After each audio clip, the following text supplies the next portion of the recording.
Hey, what's up everybody? Thunderbob here, and tonight we're going to be talking about Horizon Call of the Mountain. And if you watched my previous video, you know I recently picked up a PSVR2, and I've been playing through several of the exclusives for the system. This is the first game I've actually completed, and I wanted to just take a few minutes to share my thoughts on it. And overall, just to get it out of the way, I did enjoy it. You know, this is a really big budget AAA VR title. We don't get a lot of those, but it's not without a few issues. Now, some backstory on the series. I've previously finished both of the mainline Horizon games, and I do like the Horizon series, but I don't necessarily love it. I find that it's a bit overstuffed with repetitive open world content, and I reach a kind of a breaking point when I play the games that eventually I just start focusing on the main story and skip over a lot of the repetitive open world stuff. And Call of the Mountain is a very different beast from those games. This is a super linear, story-based action platforming game, is the best way I can describe it.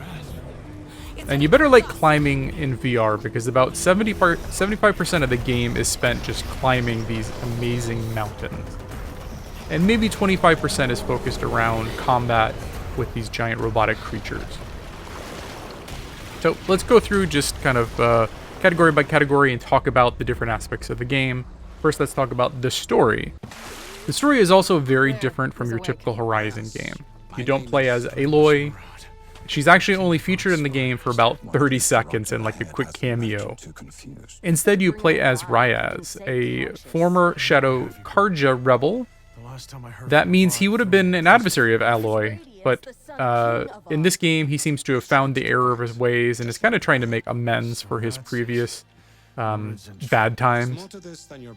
And the game takes place about halfway through the first Horizon game, and has you play as Ryas as he searches for his brother and gets embroiled in this bigger conspiracy that kind of ties in with the story of the first game.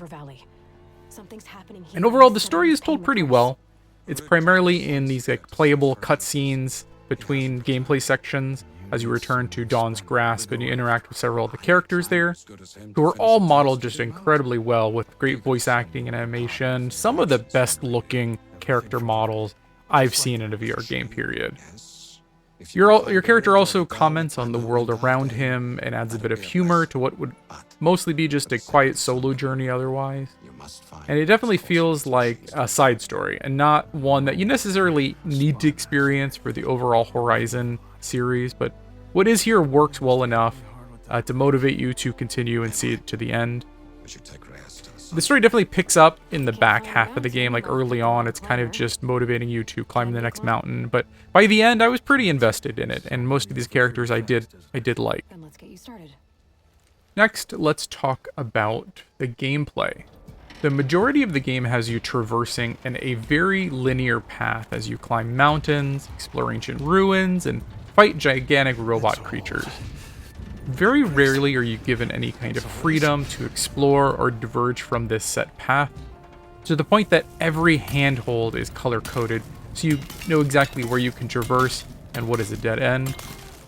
And you end up getting about a dozen tools that help you traverse the various terrain and obstacles you encounter, but each one is essentially used for a single purpose and gives you no real decision or choice.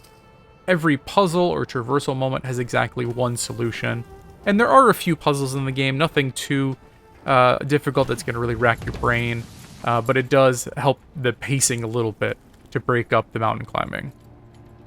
And the controls are tight and feel well designed, but it really does feel on rails at times. That doesn't mean I did not enjoy it.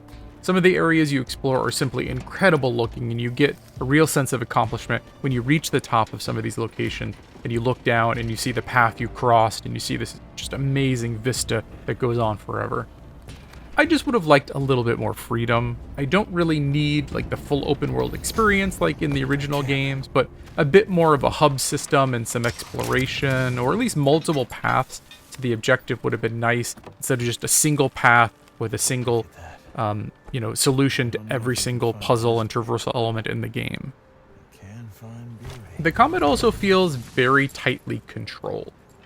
You only get two weapons, a bow or a sling, and you select different types of ammunition.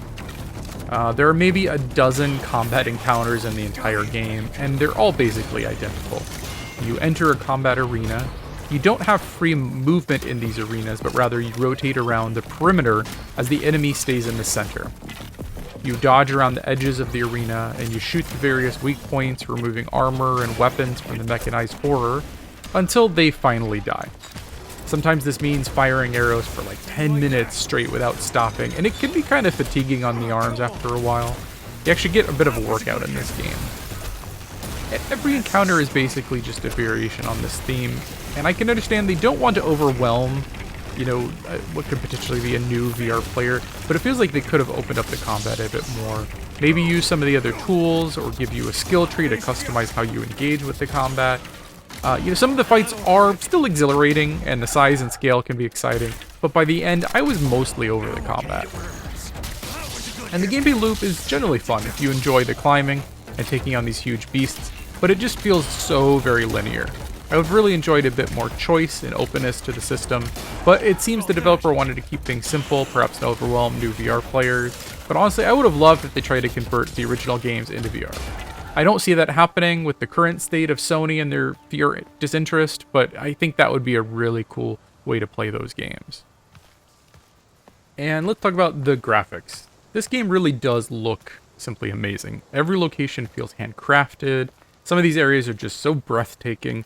When you reach the top of some of these giant mountains and you look down and you can trace the path you took to reach that peak, it just feels amazing. My only real complaint is the reliance on reprojection.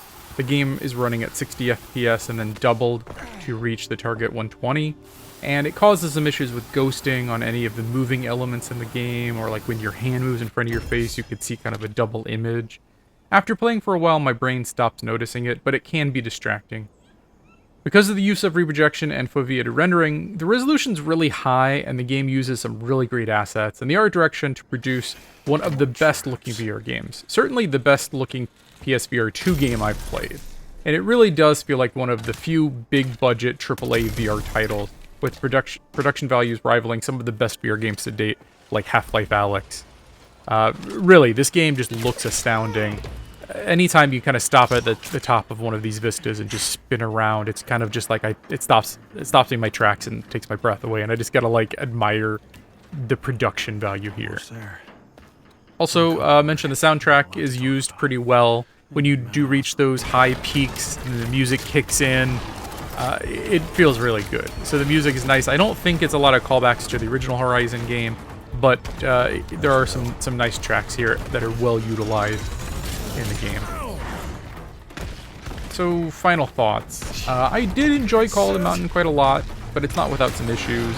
It is linear to a fault, and it feels just like an on-rails experience. Like, it feels like you're on like a Disney World ride at times, where, it wants you to look in a certain place, and it wants you to move in a very particular way, and you can't step off of that path and kind of dictate the game yourself. You just follow along on the very, very narrow path the developers have set in front of you.